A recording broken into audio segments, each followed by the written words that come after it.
Hey guys, this is KSP with Tape, and today you join me for episode 11 of KSP and New World, and we start with a rather large-looking rocket. This is bound for Minmus, Jebediah Kerman heading out there. I actually kind of didn't mean to use Jeb, because I don't want to overuse him for every mission. I like that to be, some variation, especially now that, they rank up and things. But still, it's nice to have him in the rocket. This is pretty much, I think, my first rocket that has those canards on the bottom. That's just for a little extra stability, because it's quite tall. And, yeah, it uses three of those kind of core stages as its bottom stage, and that's not because it requires a lot of fuel to get to Minmus, really. It's because this is carrying two payloads.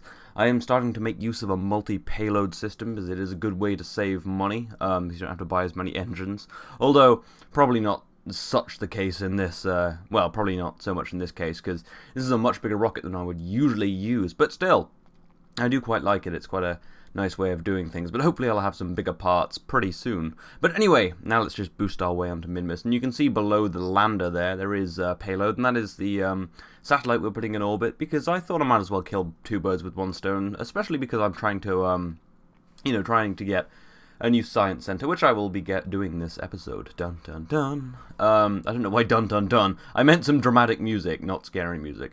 Obviously that was very scary, you're all very scared now. But anyway, we've got our encounter with Minmus, and it's quite high above. Oh no, not right now. I think it's not too close to Minmus because I need to, drop in quite high above Minmus to place the satellite before I land, or well, at some distance, just so I can put the satellite at roughly the right position. But anyway, it's time to make our burn, all done by this second stage, because it's a big enough rocket that the two stages is absolutely fine. But yeah, getting on our way. And the pause I should have cut out. I am sorry, I totally forgot to do that. But anyway, yeah, this is our first manned mission to Minmus, and hopefully it will be very fruitful. It'll complete our Explore Minmus objective, which is, always good. I am sorry for that pause I forgot to cut out. I often forget to cut them out because they're never at the forefront of my mind, but I'm sure you were more than satisfied with my commentary. Or maybe just satisfied enough, or maybe you're discontent now. But anyway, I don't know, my commentary's got a little weird today, but anyway, now we're in the right position, and it actually looks pretty good. We're going to come in right near where we need to be, although going the wrong way around, as I often do. I just didn't really think about it, because I never really do. So I often come into places the wrong way around, but this has a lot of fuel on it, and the satellite has its own fuel, so it shouldn't be a problem. So yeah, let's put ourselves on course for Minmus, and, well, hopefully a successful mission is what I meant to say. I have got lots of life support on today. I figured out that they actually have TAC life support now has two different containers for like life support things and waste from that life support. But anyway, now let's get ourselves into a roughly decent position, so that I can position this satellite quite nicely. Although it actually looks kind of good because I just have to do a inclination change here, and that's absolutely fine. Although I still hadn't realized I was in the wrong inclination at this point, because those dots that tell you which way you're supposed to be going around aren't actually particularly, that great. But anyway, I decided to land on Minmus first, so that because I need to detach the lander before I detach the satellite. So I used the second stage to push me closer to Minmus to make sure I had enough fuel, which I probably did because I have a lot of fuel in the spacecraft. I did like that when I separated the stage and the pod turned by itself, because Jeb is controlling it, not me. For once, I can actually blame mistakes on Jeb, like last episode where I flipped over and almost got stranded on the moon. Although that was Ronnie Kerman, nowhere near as experienced as Jeb. Anyway, I accidentally time warped past the periaps, but that's probably best because now I can land on the light side. I'm going for these greater flats. I do love the flats. I've done so many missions to Minmus now. But there will be more interesting things in this episode, as you've probably guessed by the title of the video, since I imagine I'll have called it something to do with Duna, as that is because that'll make people watch it. But anyway, now we're touching down on Minmus. I do love how Minmus looks. It would be nice if they put some kind of overhaul and showing the textures a little nicer, but yeah, it's still pretty nice. I love these flats with all the mountains. It's just quite, I don't know. Well, it's just like being on like salt flats, I imagine, or in a desert. Lots of desert worlds in this episode. But anyway, just kind of touching down softly. Yeah, now into 1 times time accelerator, you can see how softly it is. That looked really weird going from 4 times to 1 times where it's basically stationary. But yeah, I have slowed it down so we can have a walk on Minmus with, a little finesse. And let's send that report, and that's that's the whole mission's completed, because we've sent data from the surface, we've landed on the surface, so we've got quite a bit of money out of that. That's the whole Explore Minmus challenge completed. But yeah, let's see if we can get some more reports. Well, I already took a crew report. Good job, me. Yeah, let's get out, take some EVA reports from around. Maybe some, well, EVA reports on the surface. I can't do surface samples right now because my astronaut complex, it hasn't reached the grand height of being able to pick up dirt. I imagine they'd probably have to engineer some tough space gloves so that they didn't accidentally snag it on rocks, and that would be the problem. Because if you actually imagine being in an airless world and then just like picking up some dirt and then snagging it on a sharp rock and then you die, that wouldn't be too good. Or maybe, although I imagine you wouldn't grab it with your hands, maybe they need to equip these spacesuits with space trowels, because, you know, that's quite important.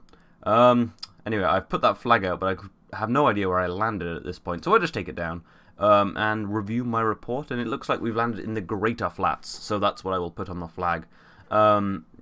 So yeah, let's, oh yeah, I have to take a step before I can plant another flag for some reason. I don't know what that's all about. But our spacecraft does look quite big from here. I always think of them as really tiny, but when you consider actually the size relative to a Kerbal, they're pretty big. Although I'll be probably flying some much bigger spacecrafts fairly soon. Well, plural of spacecraft is spacecraft, isn't it? Not spacecrafts. But anyway, yeah, first landing on the Greater Flats, as I like to, you know, put like first landing and stuff, and then obviously the biome in which I landed, so I have a record that's easy to look at. And annoyingly I did the thing where I put a cool message, well, not a cool message, but then I hit enter to go down at space, because, you know, that's how logical people would do it. But that means it secures the plaque, so I didn't put on Jeb's name or the spacecraft, which kind of sucks. I do like doing that, but whatever. Oh, I guess I'll live. Anyway, I need to go and grab that temperature report, because I don't trust for a second that it will survive re-entry. And it might be nice to try and get a few more temperature scans, although I think I've fairly extensively scanned Minmus for temperature. I'm not bringing like lots of science bays with me on these missions, just because, well, if I put like a materials bay on it, would be quite a lot taller, if you think about it.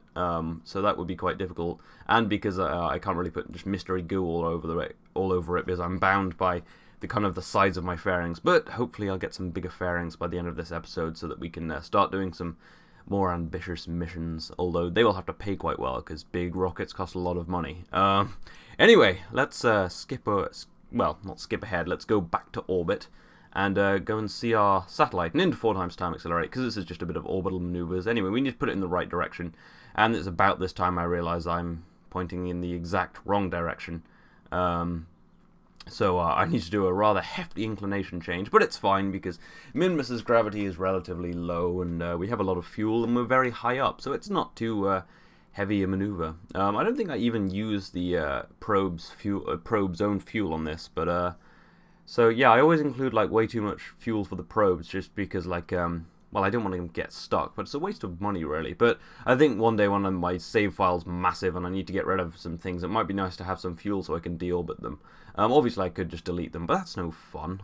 Yeah, so when my save file gets so big, loading takes like ages, as it sometimes does when you have like really big save files. It'll be nice, I can just deorbit some of the probes and have some fiery footage, although this will be more explosive, I guess. But anyway, or maybe I could repurpose them at some point. But anyway, that's the mission completed, the secondary goal of this mission.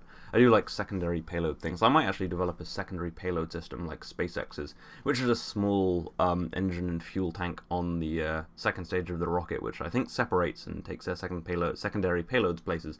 But I'm no expert. I think no expert? No, I read that somewhere, but I don't know if that's how they actually do it. Although they did do a few, like a multiple payload mission recently. I think that might have used that system. I think it's just quite a nice system, having a little extra rocket. But anyway, we must leave Minmus now with Jeb, and we're actually in a really good position to go back, which was totally unplanned. I mean, it was totally planned. I did all the timing perfectly and was, just generally a perfect person. No, it was obviously by accident.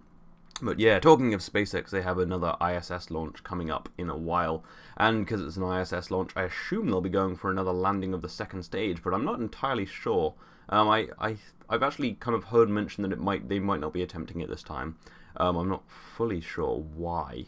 It would be nice if they did, because they've got the landing legs on the rocket at least, so I've already seen a picture of that, but hopefully they will be going in for another one. But yeah, I think there might be a reason that they're not doing that. But anyway, I'm just going to do a slow down maneuver here so that I don't burn up. I don't think I would have burned up anyway, but I'd rather, you know, be cautious than die. I'd hate to lose Jeb. I'm thinking of, for every Kerbal I use, I'm going to, yeah, every Kerbal I use, every Kerbal I use up and it's just a dead husk. No, I meant for every Kerbal I lose, I would, you know, plant a flag at the Space Center. I haven't lost any yet, and it's obviously legitimate because this is on hard mode, so there is no quick saving.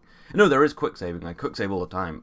There's no quick loading. Quick saving I just use because, well, Kerbal Space Program is not a particularly stable game. Although, saying that, it's been very stable for me. I think in this entire series, so far in the 11 episodes, I've had maybe 1 or 2 crashes. And that's quite, not really heavily modded, but fairly modded. I mean, it's a pretty stable game. I mean, even with multiple solar systems, it doesn't crash that much. I think people just go too crazy with mods and expect it to be amazing. Anyway, I'm cancelling my fundraising campaign because the payout in money is like tiny compared to the amount of reputation we lose. Anyway, I'm launching another satellite, and you saw I made the mistake of dropping it onto the launch pad because I keep forgetting KW rockets spool up, which is quite cool. I do like that, but I do keep forgetting. Anyway, yeah, this is just a little bit more money so that I can have enough money to get the R&D facility when I land on Duna, because, well, I'll have a lot of science as well, hopefully I want to spend. This wasn't a very good launch. I keep meaning to put more wings on my, well, more canards on my rockets, because it's quite hard to tip them over in Ferrum Aerospace without, you know, losing them. But it wasn't too bad, given that I just, well, I tip over gradually, so it's not like, because in the normal game, when you don't use Ferrum Aerospace, you just go to about 10 kilometers and then just slant over 45 degrees. But I do a very gradual turn, as you would do in real life. So, you know, it probably works out roughly the same. Although this was a particularly bad launch. It was a Python 1 vehicle, if you're keeping track. Which is, oh no, it was a Python 1.1, which is the Python 1 without solid rocket boosters, just a little cheaper. But yeah, you can see if on this trajectory I'll actually hit the moon, which is a coincidence, I guess. But, you know, will happen every now and again, I guess. Hopefully this won't hit the moon. Although I have been noticing some of my satellites I've been putting near other planetary bodies, they're starting to be flung off into deep space, as you'll see in a bit. There were some deep space issues. Anyway, this is in orbit. I got the money. That's all great. But then this happened when I tried to switch to my Duna Explorer. There was a big catastrophic game thing. So I did some jiggery pokery and switched my quick save with my persistent so that I saved the save file. Because I can't quick load, it makes it much more difficult. But it was either lose the Siri or save file edit. And it wasn't editing the save file. It was just using my quick save, basically. It was a very hacky quick load, basically, is what that was. Because if I really need to, I can use my quick save to, you know, replace the persistent with, although I think that may cause some issues, so this may be a little unstable now. But I'm not sure. It shouldn't be, because I think it's already, you know, written to a normal persistent. But yeah, so I fixed that by hacking myself a quick load. Hacking might be the wrong word. Well, it was a hacky way of doing it, I guess. But anyway, we just need to fine-tune. I have warp time ahead, by I think about 30 days at this point to get closer to Duna.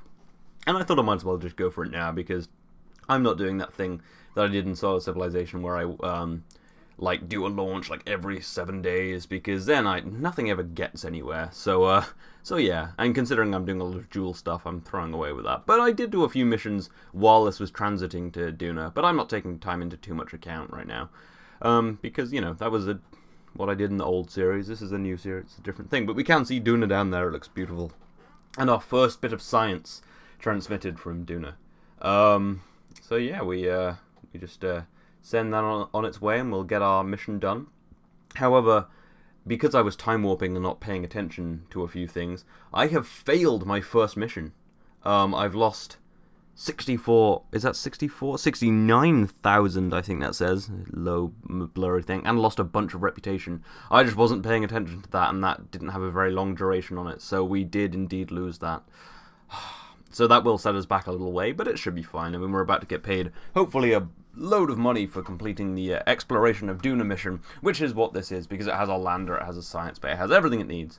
So yeah, let's drop this down towards the planet, and we don't actually need to aerobrake, because we have tons of fuel, because I've been overbuilding rockets recently, which is, you know, it's good it's better to overbuild than to underbuild. I mean, obviously you don't want to go crazy and build a big stupid launch vehicle that you don't need if you're paying for it, because, you know, then you just won't make any money, especially on hard mode. That's the thing is, I mean, I think hard mode, I didn't expect it to be hard, but it actually kind of is to, you know, get money. So if you are new to the game, I would just suggest using normal or maybe easy, just because, I mean, when you start off, you're going to be building some rather large, crazy launch vehicles to get, like, little satellites to orbit. So, well, you might not be, you might already be pretty versed in it, but still, yeah, it's probably best to, you know, have yourself a little money margin. But, you know, it's just a fun way to play. You can put it on like super hardcore if you want, like a custom thing where you get like no money and no science, although I think that would be a bit grindy, but I guess being a space company is pretty grindy. I mean, ask Elon Musk, he's done like one deep space mission with SpaceX so far and like 20 other ones, well, and 3 of those exploded, the Falcon 1s, but yeah, they nailed it, and they've done 16 successful Falcon 9 launches so far. I think it might even be, I think it is 16 now, and they're going for a 17th pretty soon. But yeah, well, they had a partial failure, but it still got to orbit, so that's even better. But anyway, you can see these clouds down on Duna. Some of them look kind of weird, but they are actually kind of red clouds. I didn't realize they used to be kind of a really thin white, but they've changed them in the cloud mod. I've forgotten what it's called. Environmental Visual Enhancements, I think it is. Yeah, I still haven't forgotten what it's called. That's its exact name. But yeah, and it looks like, you can't really see it now, but near the poles it looks like there's some kind of like whirlwind dust storm, which I'd love to go and check out. Hopefully it'll move over my probe at some point. But yeah, you can see this kind of atmosphere above Duna now, and it's a bit cloudy, and we will be passing through the cloud layer pretty soon. If you look out of your left window, you will see a faint cloud layer. Yeah, you can kind of see the kind of red mist as we descend into the red mist. I mean, it's not as fun as descending into Eve, and it's purple. It's not a mist. It's like a purple fog. It's like a horrible thing. But anyway, we're about to touch down. And again, I brought way too much fuel on this because it's parachute landed, and Duna actually has a pretty thick atmosphere relative to Mars. I mean, Mars has like a 1% atmosphere of Earth, I believe that is what it is. That's what I've heard from some places. But anyway, we touch down a little too hard and fall over, but it's fine because one of our solar panels is pointed upwards to the skies. Although we are a little further away from the sun now, so we will be getting a little less power, but we have a pretty thin atmosphere. But I do love how those clouds look. Some of those darker ones do make Duna just look really beautiful. I love the cloud mods. Those are some of the, I guess if you have a decent enough computer, they're a must-have mod. They just make it look so nice. I mean, just so nice. I'm so glad I included them, especially on like Duna and stuff. And Lathe, I think they have them. Or if you have like if you've got not too many other mods, I mean, there's better atmospheres, which makes everything look goddamn beautiful. But anyway, I'm transmitting some of the data that the probe got on its way down into the you know, atmosphere of Duna, but we did get our mission there. I transmitted some data from the surface while I was talking.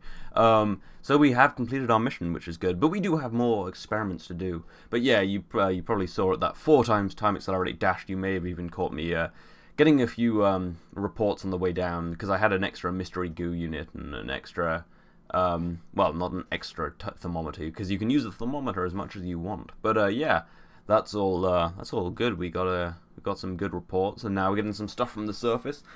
Getting a decent amount of science. I mean, I've got so much science anyway, just because I haven't been able to spend it recently, because I've maxed out my current R&D building. But yeah, we've on almost 1 million funds right now, which is good, because we'll be hopefully almost able to unlock our facility now. Although I think we actually might have 1 million funds. I'm not sure. I guess I will find out. But yeah, it is pretty close to getting our new building, which is all good. So yeah, it looks like we've got another temperature scan. I can't read the things at low resolution screen. It really sucks. But yeah, you can read them for yourself. I mean, they're all pretty much the same anyway. But yeah, and this is the lowlands. I mean, there are actually biomes on these planets now in the latest update, which is really nice. Nice cinematic shot zooming out now. But yeah, this is the lowlands. So it was very cold. I did look at the temperature. It's about minus 30 degrees in the lowlands. Although you would expect it to be hotter. But anyway, it's time for another launch. This is getting a little extra money so that when we unlock our new building, we can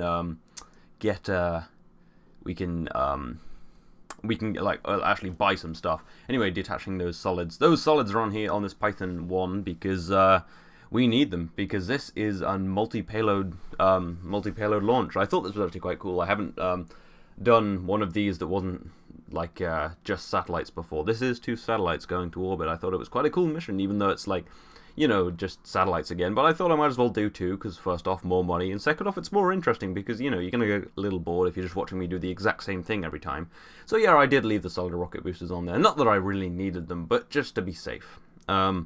Better to be safe than sorry. Or better to just do calculations and save money, but you know, I don't really have time for calculations. The calculations I do are all in aid of getting just higher grades in my exams right now, because apparently A-levels are necessary for my future or something stupid. But anyway, we're going to go to the first one, which is on the lower inclination and the lower altitude, and it's actually the heavier satellite, which is nice. It needs a materials bay on it, which you can see there on top. So that'll be deployed first. I did plan that much, at least, you know. I'm not going to use the rocket to go all the way into orbit, because I'm a little worried if I go all the way into orbit with the other satellite, it won't let me use it for the next bit. So this has got its own propulsion, just some RCS to push itself into the correct orbit. I will need to burn radially, actually, so I am actually going to plan that for once. Just a radial burn and a bit of prograde, and that looks pretty good. So yeah, we're just going to push ourselves into orbit, and it turns out we don't even have to do all of that burn, because we don't have to be in a very specific orbit, apparently, which is odd to me. But anyway, there's our money and our science. That's good. That'll go to unlocking some cool stuff. Can't really do anything with that materials bay, but I guess the person who employed us to do it needs that data themselves, and they don't trust our space company. But anyway, because we're just a bunch of engineers and explorers, we are not the we're not scientists, although we do have some scientists. Yeah.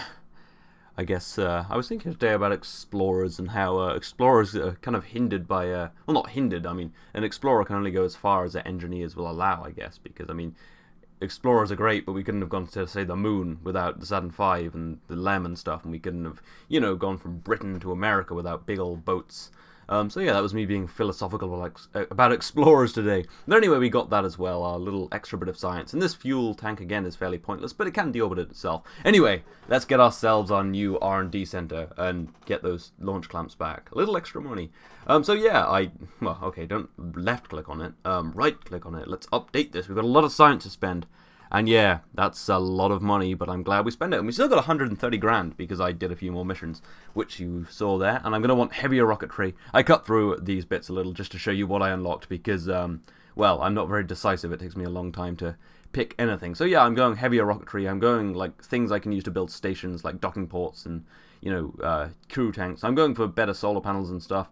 And then, yeah, and then now it's just a matter of buying a few things. Oh, and I got the bigger fairings as well, the 2.5 meter fairings, which are very important, which I'm just buying now. And I'm just going to go back through a few things and just buy some stuff, buy some new parts. Some parts I haven't got in the older bits of the older things I've researched, which I still haven't really paid for. But yeah, that's all looking good. And I won't bore you with all of this, but I just went back and, yeah, as I said, bought a few things that I needed. But I'm still a little strapped for cash now that I bought this new building, so yeah. But anyway, I'm pretty sure this is a pretty good place to end it because, well, it's the end of the episode. I hope you've enjoyed this. This has been KSP with Tape. I will see you next time.